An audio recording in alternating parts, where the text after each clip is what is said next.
Andre, we're going again. Yes, sir.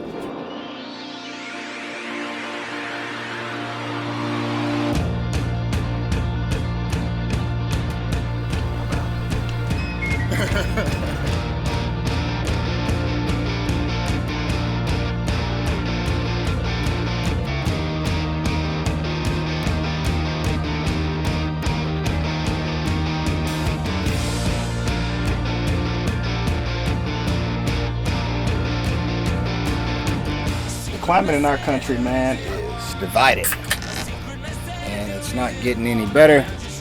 It seems to be rather getting worse. We are trying to make a difference and hoping that we can inspire a little change. And they say people are all the same. And they say people are all the same. But no, no, no, no, no, no, no, no, no, no, no.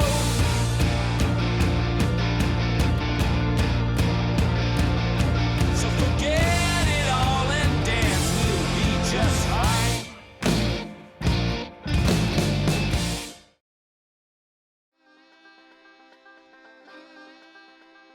There has never been a time we need unity more than right now, y'all.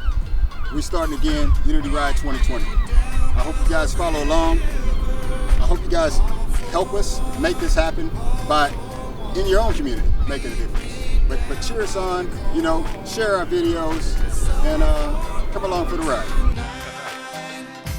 So we started off riding bikes in Portland, Maine on August 13th, 2020. Rode down the coast.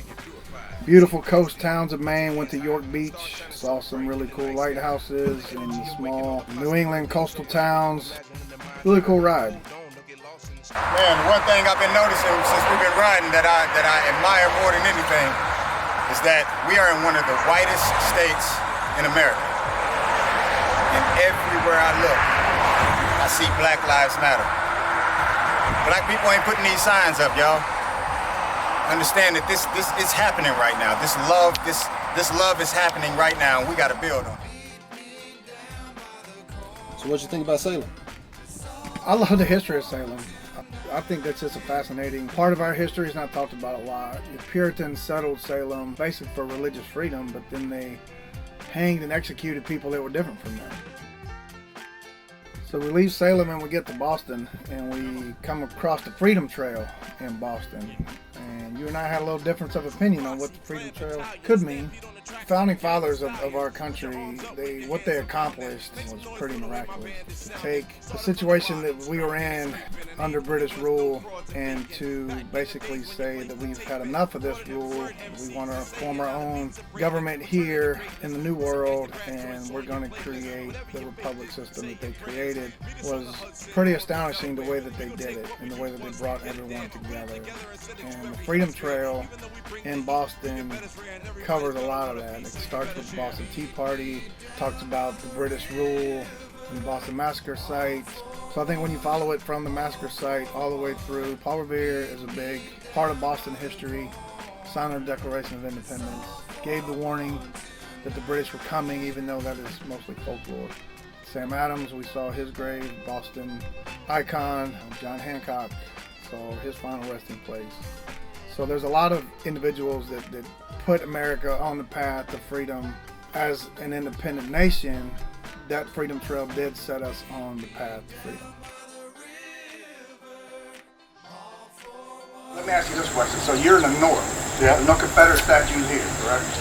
Could be a couple. There might be a couple. So you're using the example of Confederate statues that aren't even in this area. They're all in the South. Yeah.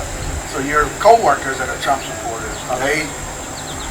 Okay, they might be talking about these statues that aren't. Yeah, they talk about it. Okay, surrounds. Okay, so something that you don't even see unless you drive 600 No, miles. but I got to think about the other people, the other black people. It's not just about me and my bubble. We have to think like the president should be thinking. He should be thinking of the whole country. Don't think of just yourself. Like I should be thinking about the Jewish president. If someone wants to put a Hitler statue in front of their synagogue or something, I got to say, hey, that's disrespectful. When I look at the country that we have and the promise that it gives, I'm proud of what we've accomplished as America. But while they were forming a structure to free you, they were also forming a structure to enslave me. The structure was already here. Oh, the structure was already in another country, in another place, but they were bringing that structure of slavery here If with you them. research and learn and understand the Three-Fifths Compromise, Okay. that's the only thing in the Constitution that mentions the word slavery. The House of Representatives is going to be based on population of your state. Okay. You're going to have a Senate. Each state's going to have 2. The House is going to have representation based on population. The northern colonies wanted no slaves to be counted. The southern states insisted on slaves to be counted because that increased their population, which increased their representation. Three-Fifths Compromise came about saying, okay, we're going to count 3 out of every 5 slaves. Okay. If they didn't do that, if that compromise never would have happened, we never would have had a country. So when the Founding Fathers created our country, they said, we the people, you have 3 inalienable rights, life, liberty, and the pursuit of happiness. They intended it to be everyone. But you had these southern states down here that were kind of holding on to this slavery thing, even then. Yeah. And they held on to it for 90 more years until the Civil War came about. Well, see, another reason I had, feeling behind that was they still had plenty of slaves up here. They weren't just like setting their slaves free, while they were creating a structure that was going to free you from British rule. They were also bringing slavery. Slavery was not an American invention. 150 years before the Founding Fathers said we're going to break off and start a more perfect union, we the people, slavery was already brought here 150 years before that. Okay. They dealt with it the best way they could deal with Agreed. it. By saying that, that they put a moratorium on the importation of slaves during the writing of the Constitution. I didn't know that. The importation of slaves stopped in the early 1800s. But we did not end slavery because it was generational slavery. You were enslaved as a family and you had kids, your kids were enslaved and the whole See, family. that's a perspective that I absolutely respect and appreciate hearing. Because in my perspective, they did that moratorium because they didn't want these people getting more senators. They didn't want these people getting more electors, more people that represent Correct, them. exactly right. So to me, it didn't have anything to do with trying to free me. Whatever structure you're building, if it involves slavery of me and freedom for you, then it's a freedom trail for you. It's not a freedom trail for me.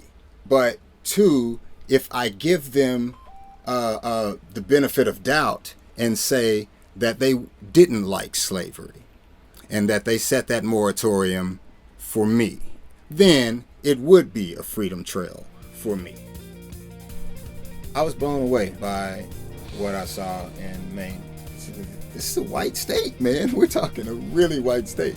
So to see that much love in that many places, it was beautiful, man. I'm thankful for Maine. And I will say this change is not happening because of Black Lives Matter. This change is happening because white people are joining Black Lives Matter. I do think America needs to continue to keep having these conversations in a positive, constructive way. So it's time for others to stand up, man, and I'm hoping people join us, man. I'm hoping people realize that we're just regular citizens just like they are, and if they see what we're doing as a big impact, I hope they get up and make a big impact as well, man.